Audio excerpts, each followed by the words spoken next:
So once again welcome to back my YouTube channel. दोस्तों एक और नई वीडियो में आपका मैं स्वागत करता हूं। तो आज के इस वीडियो में बात करने वाले हैं हम एक और बेहतरीन क्वेश्चन करने वाले हैं। साथ ही जो आपके पास में चैप्टर नंबर 13 है आपका एक्सेल, यानी जो आपका 13 चैप्टर 13 ही नंबर का आएगा, आपके एग्जाम से संबंधित है।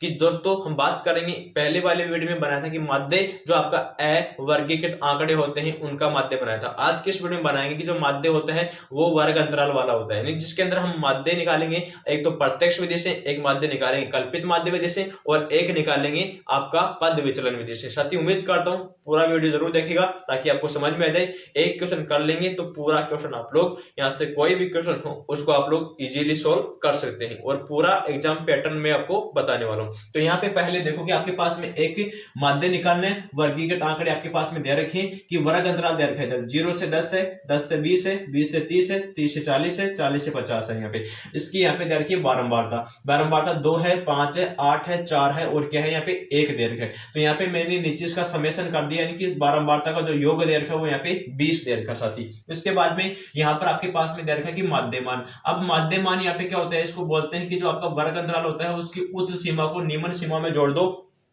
मतलब यहाँ पे देखो कि यहाँ पे क्या है, 0 है, यहाँ पे 10 है, तो 0 प्लस 10 को आप जोड़ो और उसमें 2 का भाग दे दो तो क्या आएगा, 5 आएगा। यहाँ पे 10 और 20 को जोड़ो, उसमें 2 का भाग दे दो, 15 आएगा। यहाँ पे 20 और 30 को जोड़ो, उसमें उसका आधा कर दो तो क्या आएगा, 25 आएगा। यहाँ पे 30 और 40 को जोड़ो, उसका आधा कर दो यानी 35 आएगा। 40 और 50 को जोड़ो, उसका आधा कर दो यानी 45 आएगा। मध्यमान वही होता है, उसका आधा करते दो।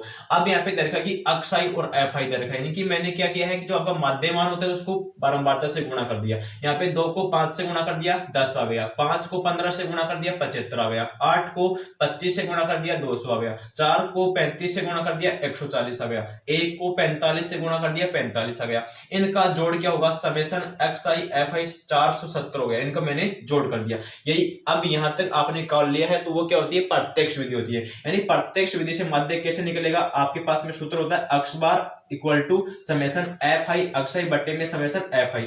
आपको पता है कि समेशन एफ आई अक्षय का मान कितना है, 470 दे रखा है। इसके अंदर आपको समेशन एफ आई का डिवाइड करना है, तो यहाँ पे 20 दे रखा है इसका मान, तो इसको डिवाइड करेंगे तो क्या आएगा, 23.5 आ जाएगा। ये क्या हो गया, इसका प्रत्यक्ष विधि से माध्य हो गया। इसके बाद में आपको लिखना क्या है, कल्पित माध्य का सूत्र लिखना है। कल्पित माध्य का सूत्र क्या होता है, सेकंड स्टेप होती है आपकी कि x bar is equal to a plus summation f i d i upon में समेशन एफ आई होता है। यहाँ पे तो हमने अक्षय लिखा था, यहाँ पे आप लोग डी आई लिख रहे हो, और यहाँ पे ए होता है। यहाँ पर ए हमने लिखा वो क्या होता है, कल्पित माध्य होता है।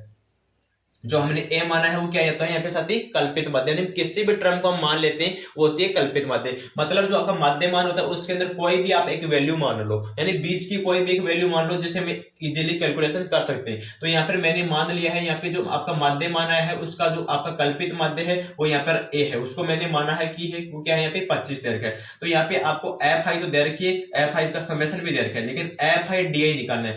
अब आपने क्या माना है कि यहाँ पर आप लोग ए बराबर कितना माना है, 25 माना, तो उसको यहाँ पे आप लोगों ने लिख लो। अब सारणी को आगे बढ़ाओ, यहाँ पर जो हमने डी लिखा है उस डी का कॉन्सेप्ट आगे बढ़ाओ। तो डी क्या होता है कि अक्षय माइनस ए होता है, कि माध्यमान में से आप कल्पित माध्य माइनस करते दो। तो आपके पास में क्या है, माध्यमान यहाँ पे 5 है, तो यहाँ पे आप लोग इसको माइनस कर दो, किस में से, 25 में से। यानी तो क्या आएगा, यहाँ पे 5 माइनस का 25 आएगा तो 20 आएगा। यहाँ पे 15 माइनस का कितना आएगा, 25, तो माइनस का 10 आएगा। यहाँ पे 25 माइनस का 25 कितना हो जाएगा, 0 हो जाएगा। यहाँ पे कितना होगा आपके पास में, यानी कि अक्षय का मान 35 है, 35 में से आप 25 घटा दो तो क्या आएगा, 10 आएगा। यहाँ पे 45 में से आप लोग क्या कर दो, साथ ही 25 घटा दो तो 20 आएगा। तो यहाँ पे निकाल दिया। अब आपको क्या करना है कि ये तो हो गया डी हो गया, इसको बोलते हैं डी कैसे निकलता है, अक्षय में से, अक्षय वाला आपके पास में ये वाला होता है, और ए यानी कल्पित माध्य होता है। इसको माइनस करते जाओ तो इधर आपके पास में डाटा आ जाएगी। इसके बाद में एफ आई को डी से मल्टीप्लाई कर दो, तो एफ आई क्या होता है, यहाँ पे एफ आई बारंबारता होती है, डी हमने यहाँ पे निकाला। इसका गुणा क्या होगा, 2 को 20 से गुणा कर दो तो माइनस के 40 आएगा। 5 को माइनस 10 से कर दो 50 आएगा माइनस के। यहाँ पे क्या है आपके पास में, साथ ही 0 है, 0 को 8 से कर दो 0 आएगा। यहाँ पे 10 है, 10 को 40 से कर, इसे 4 से करो तो 40 आएगा। यहाँ पे 20 है, 20 को 1 से कर दो 20 आ जाएगा। अब यहाँ पे इनका सभी का जोड़ कर दो, तो समेशन एफ आई डी आई क्या आएगा, माइनस का 30 आएगा।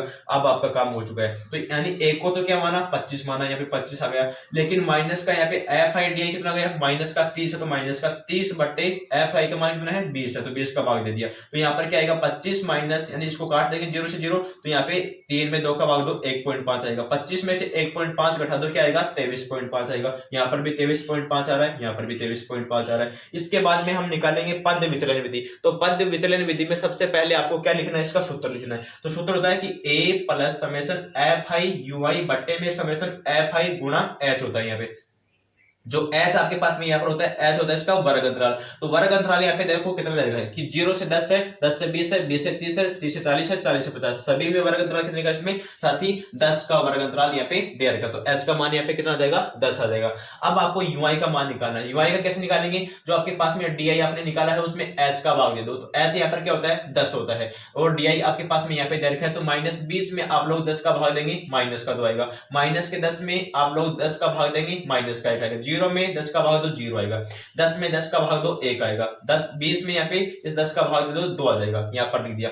अब ये आपके पास में आ गया ui। तो ui को हमने यहाँ से निकाल दिया। ui क्या होता है कि di बटे h होता है। अब fi को ui से गुणा कर दो। इस वाले को आपको बार से गुणा करना है। तो यहाँ पर माइनस के 4 आएगा, तो माइनस के 4 आ गया। यहाँ पे माइनस का 5 आएगा, यहाँ पे 0 आएगा, यहाँ पे 4 आएगा, यहाँ पे 2 आ जाएगा। और इनका जोड़ कर दो समेसन fi ui, यानी यहाँ पर क्या है समेसन है fi ui, तो माइनस का 3 आएगा। अब एक तो माना था कल्पित माध्य, वो यहाँ पर आपने लिख लिखा है। तो यहाँ पे -125 आ गया। अब देखो कि एफ आई ui का मान कितना है, -3 आया है। एफ आई का मान कितना है यहाँ पे 20 दे रखा, तो यहाँ पे 20 लिख दिया। यहाँ पर क्या है एच क्या है, इसका मान है 10, तो 0 से 0 कट गया। यहाँ पे 3 बटे 2 क्या होता है 1.5 होता है। 25 में से घटा दो तो क्या आएगा 23.5 आ जाएगा। इस प्रकार से इस क्वेश्चन का करेक्ट आंसर क्या हो जाएगा 23.5 होगा। इसको तो हमने निकाला यहाँ पे प्रत्यक्ष विधि से, इसको निकाला है कल्पित माध्य विधि से, और इसको किससे निकाला है आप लोग पद विचलन विधि से। तो सबसे पहले तीनों सूत्र आपको याद होने चाहिए। तीनों सूत्र याद करने के बाद में आपको क्या करना है, इनको आप लोगों को यानी सारणी बनानी है। सारणी में आपके पास में जो भी पूछा गया है वो डाटा वो निकाल दो यहाँ पे, क्योंकि अगर यहाँ पे एफ आई अक्साई पूछा तो एफ आई को अक्साई से गुणा करके उसका जोड़ कर दो। यहाँ पे पूछा कि एफ आई डी आई, तो डी आई कैसे निकलेगा, पहले डी आई क्या होना चाहिए कि अक्साई माइनस का 1, इसको निकाल दो। यहाँ पे इसका जोड़ करके इसमें एफ आई का भाग दे दो। यहाँ पे आप लोग क्या निकालोगे एफ आई यू आई, यानी कि यू आई कैसे निकलेगा अक्साई माइनस ए बट्टे एच, यानी कि डी आई बट्टे एच हो जाएगा। इसका वैल्यू निकाल दो। यहाँ पे इनका जोड़ कर दो, यहाँ पे इसको गुणा करके इसको जोड़ कर दो, तो माइनस का 3 आएगा। यहाँ पे इसको कर दिया और इसका फाइनल आंसर 23.5 होगा। यहाँ पर भी 23.5, 23.5, 23.5, यानी कि कोई इससे भी विधि से कर लो, सभी में 23.5 आएगा। जब एग्जाम में बोला जाए पद विचलन से करो तो पद विचलन से करो, जब एग्जाम में बोला जाए कल्पित माध्य से करो तो कल्पित माध्य से करो, और बोलोगे प्रत्यक्ष विधि से यानी किसी भी विधि से नहीं पूछा गया है तो आप लोग साधारण विधि से जो आपकी प्रत्यक्ष विधि होती है उससे आप सोल्व कर सकते हैं। तो उम्मीद करता हूं कॉन्सेप्ट पहुंच गया होगा, समझ में आया होगा। लो लाइक सपोर्ट जरूर करें। थैंक यू, जय हिंद।